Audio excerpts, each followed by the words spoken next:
Well, the Blue Jays get swept by the Tampa Bay Rays, losing 4-3 in 11 innings tonight against the Rays. And look, this team gets swept. They've now lost 3 straight games. They're 2-8 on the year. They're the 4th worst team in the big leagues. They're now 21-35 on the season. It ain't pretty. But as we've explained, you got to take positives out of a loss. Now, Trent Thornton, he wasn't all that great. Went 4 2/3. He gave up 7 hits, 3 runs. All 3 were earned. He struck out 5, but he walked 3.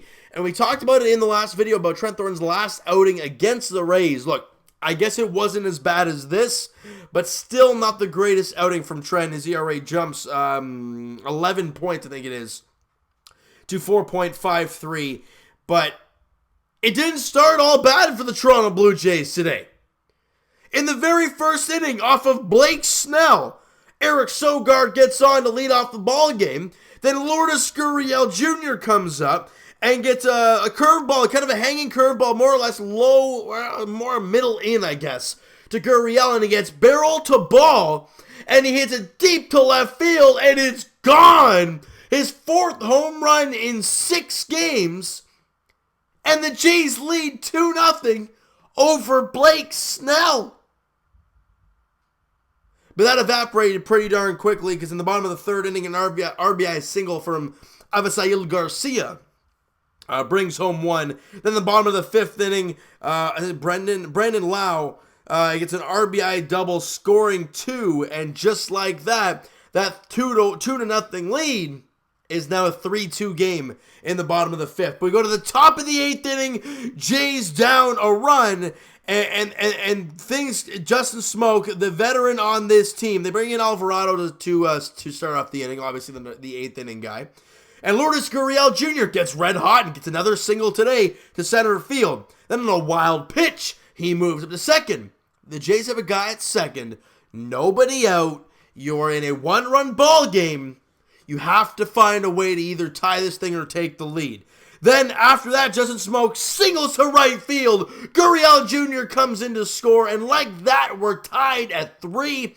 We're feeling good. I'm proud of these guys for battling back, and just like that, they're feeling good. Now, the problem I have with after that play is that Smokey is at first. They get Biggio into pinch run for Justin Smoke.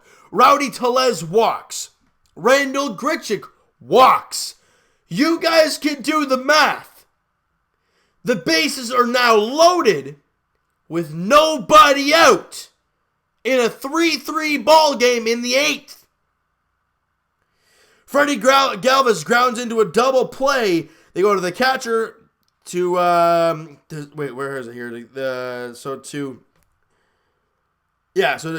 second, home to first for the double play. Then Brandon Drury flies out to Kevin Kiermaier in center field, and that ends the inning. We always talk about any team getting 1 inning to either come back in the game or to break a game wide open and end it. For the Blue Jays, that was the inning, the 8th inning. If the base is loaded, nobody out, you've already tied the game, and you can't get anything across to take the lead. We go to the bottom of the 11th inning. Justin Schaefer on the mound has some struggles, and Willie Adames singles to center field. He hit it pretty well, but Gurriel Jr. didn't even try for it because there's 1 out. Even if you make the play, there's 2 out, and they're going to take it and come home to score. The bases were loaded at that time. And you lose 4-3 in walk-off fashion to the Tampa Bay Rays. All 6,000 fans, I wouldn't say all 6,000, probably about 5,000 fans are jacked up for that win for the Rays. They're now 34-19 on the season. And for the Blue Jays, where do you go from here? You had another opportunity very late in the game to win or at least take the lead at the time, and you can't come through. What are the positives from today's game? Well, Jonathan Davis had an absolutely remarkable catch in center field. Looked like Kevin Pillar out there, and you saw the emotion from him, not only because he made an amazing catch, because he saved 2 runs on the play and really kept his team in the ballgame.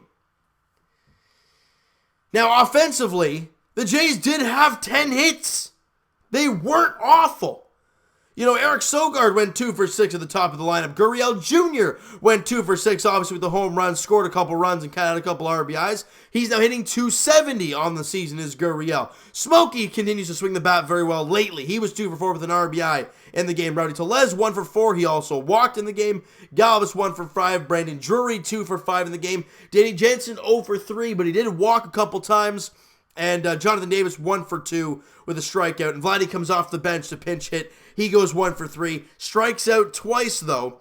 His batting average up to 229 on the season for the Blue Jays. Look, Trent Thornton didn't start the game very well. Daniel Hudson came in and threw an inning and a third. 1 hit, 1 walk, and a strikeout. Nothing else doing. Good job by Daniel Hudson. Joe Biagini threw 2 innings of 1-hit ball. Struck out 3 guys in those 2 innings. Looked real solid out there, dropping his ERA to 3.08, and Derek Law threw a clean inning. He had up a couple hits, but got out of it.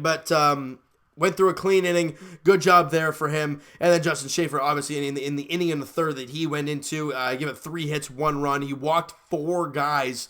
That's not what you want to see from a guy coming in the bullpen in extra innings. You got to throw strikes, and clearly he didn't in the inning in the third, walking 4 batters. You just can't do that. You just can't. So the Blue Jays, after the day off tomorrow, which is, thank goodness they have a day off tomorrow because it's been a tough time watching Blue Jays baseball. They head to Colorado to take on the Rockies there, starting a weekend set, starting on Friday night, 8:40 first pitch in Colorado. Edwin Jackson versus Herman Marquez. I can't say pronounce his name. If I'm wrong, I apologize. Marcus Stroman on the mound in Game 2 on Saturday night. Marcus Stroman versus John Gray. And then in the finale on Sunday afternoon, 3:10 first pitch there. As of right now, it's Aaron Sanchez versus Antonio Senzatella. I'm going to go with that. You don't hear a lot about the Colorado Rockies, especially with their pitching. You hear a lot about Nolan Arenado. You hear about a lot of Trevor Story. You heard in the past about Carlos Gonzalez. You don't hear a lot about their pitching. Especially if you're a Jays fan, you hear about Jeff Hoffman, where we traded him in the Troy Tulowitzki deal. But for the Jays, you gotta forget about the loss today and focus on the minor leagues, Jays fans, because that's all we got. There's really not a whole lot else we can talk about. Anthony Alford down there in AAA Buffalo, I gotta say, lately he's been swinging the bat a lot better. He was 2 for 4 again today. 2 runs scored. He had 3 RBIs. He looked pretty solid up there. And nothing really good on the mound. Andrew Sopko had a rough outing. 6 2/3 of 2-hit ball. But he gave up 4 earned runs because he had 5 walks and gave up 2 home runs. He wasn't very good in his 6 2/3. A couple rough pitches. But when you walks usually come back to bite you. And they did for Andrew Sopko in that outing there today. Now going on to AA New Hampshire for the Fisher Cats. My main man, Forrest Wall, where are we here? He went 1 for 4 in the game, had a walk, had a run scored, and an RBI at the top of the lineup. Santiago Espinal went 2 for 4 with a run scored. He's been struggling a lot lately, but again, good to see him go 2 for 4 in the game. Riley Adams, the catcher, the 22-year-old, swinging the bat very well down there in AA. Went 2 for 4 in the game today, couple RBIs in the game. He's now hitting 286. Again, a guy to keep an eye on is maybe getting the call to AAA very soon. I don't know. We're going to have to see how that plays out as the time goes on. Spanberger and Kevin Smith, both good Jays prospects, had a couple hits in the ball game. Spanberger 1 for 4 in the game. And Kevin Smith 1 for 4 with an RBI and a run scored. Both guys are, though, hitting under 200 there in AA. Not really what you want to see in your young players. But again, it's so early in the year you want to see a progression over time. And one of the pitcher on the mound for the New Hampshire Fisher Cats was Zach Lowe. Again, 22-year-old pitcher. I think he's 23 now, actually. But 5 innings, gave up 6 hits, 2 runs, walked 2 and struck out 1. 370 earned run average, not too bad. And he pitched all right there today. So guys, keep an eye on him as the days go on. And then going down to the Dunedin Blue Jays, where there was a lot of positives to take from this game today. Cal Stevenson, again, continues to swing the bat well there in Dunedin. Went 2 for 4 again today. Had a couple RBIs. He's over the 250 mark. He's hitting 253. Now, Logan Wormuth went 0 for 4 with a couple strikeouts. Not a very good night for him. But again, it happens once in a while. My boy Alejandro Kirk, the catcher, went 1 for 3 in the game. He's hitting 365 down there. He had a run score in the ball game. And And Ryan Noda went 1 for 2 in the ball game today, scored a run, and that was it for his night. But he's hitting 258 on the season. Good to see there for him. And going down to, I think it was the Lansing Lugnuts. And the reason I'm talking about these guys today, a couple things. Number one of the Jays prospects from last year, a guy that, obviously when you're picked in the top 5 rounds, you're a guy that's kept an eye on for quite a while. And the Blue Jays had Griffin Conine, obviously, his father was an MLB player back in the day, and seeing Griffin Conine, who played with the Vancouver Canadians last year, seeing him get a first taste of A-ball in Lansing today, he went 1 for 4 with an RBI and a run scored, struck out a couple times, but in his first game there in A-ball, he had a hit, he had an RBI, he had a run scored. Good to see him do that down there in A-ball. And the guy that I've been talking about quite a little bit here, I mean, what's his name? What's his first name again? Winkowski? Josh Winkowski down there in Lansing went a great 7 innings, saved 4 hits shutout, walked 1, 4 hits over 7 innings, got 8 strikeouts. And again, a guy who's probably like 20 years old. He's got an ERA of 2.10, very, very good down there in Lansing. Again, a guy that I can see the season ending up in Dunedin, playing for the Dunedin Blue Jays. But again, there's not a whole lot more to talk about when it comes to the Jays team. We talked about the minor leagues. We talked about the actual big club and any positive we can take from that loss there today against the Rays. And for Jays fans, you got to move on. You enjoy the day off tomorrow. You know why you enjoy the day off tomorrow? Because the Raptors and Warriors are playing Game 1 of the NBA Finals tomorrow night at 9 o'clock at Scotiabank Arena. Oh, baby! It's going to be a doozy, all right? So you know what, guys? That is going to do it for this one. You guys enjoyed the video, and you guys did not enjoy the loss today, but you enjoyed the catch by Jonathan Davis, and you enjoyed the home run from Lourdes Gurriel Jr. Smack that like button to appreciate that. Hit that subscribe button if you guys have not already. Comment down below your thoughts on the game, your thoughts on the video, your thoughts on the catch by Jonathan Davis, and did that remind you of Superman Kevin Pillar? Because heck, it did to me. Your thoughts on Gurriel, your thoughts on Bijou, your thoughts on Vladimir Guerrero Jr. Also, the other prospects that I've been talking about there today, Griffin Conine, Riley Adams, Forrest Wall, Anthony Alford. What are your thoughts on all these guys? And if you see them at all placing on this team at some point in time? Again, they're all kind of up in the air right now, but good to see some of these players turning out. As for Anthony Alford, it's good to see him turning his season around so far, but you want to see it on a consistent basis as the season progresses. He's now hitting 227 on the year, and I remember we were talking about, guys, he was at 180 for the longest time. So to see him hitting almost 230 now, it's progress for the kid. So you want to keep an eye on him. So, guys, Evan and I will talk to you guys podcast edition. We already uploaded the podcast today, season 2, episode 21 of the TO Sports Talk podcast. If you guys did not hear it, please go listen to it. Down in the description below is the podcast channel link on YouTube, and the iTunes link is also down below, guys.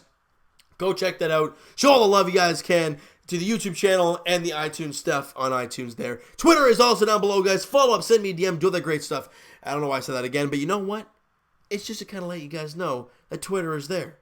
And to contact me, yes, the comment section gets flooded half the time, so Twitter is ideally the best way to get in contact with me if you have any questions about the Jays, any questions about the Leafs, the Raptors, about the channel, anything. Twitter is the way to go, guys. The links are in the description for all that stuff, and I will talk to you guys.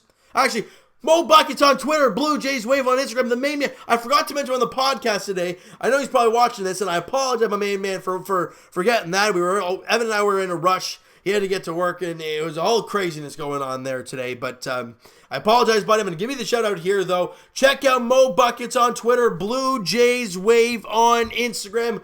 Evan and I hope to have him on the podcast very, very soon, and to talk about the Blue Jays and break down what his thoughts are on some of the prospects that I've mentioned.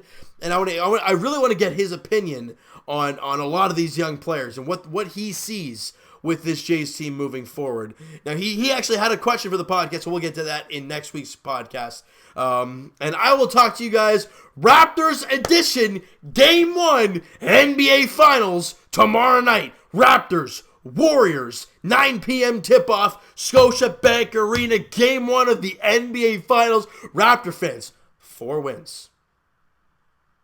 That's all we can think. 1 win at a time, but they are 4 wins away from the NBA championship. Game 1. Tomorrow night, like I said, 9 o'clock tip-off there at Scotiabank Arena. As for the Toronto Blue Jays, they have a day off tomorrow, thank goodness, before they take on the Colorado Rockies in Colorado. Edwin Jackson versus German Marquez. I think it's Herman or German Marquez. Anyways, you guys can let me know in the comments. Marquez on the mound for the Colorado Rockies. 8:40 first pitch there in Colorado in the Rockies, as Jays look to actually get a win and not get swept. What's the record? What's the Rockies' record this year? 26-27, so it's not 500. But I can't say it can be an easy series because the Jays are flipping 14 games under. So who the heck knows what's going to happen? Yeah, like I said, guys, Game 1 goes on Friday night of that 3-game set, the weekend set against the Rockies. Jackson, Marquez are the starting pitchers there in Game 1. Thank you guys so much for listening and watching. I hope you guys enjoyed this video. We'll talk to you guys then.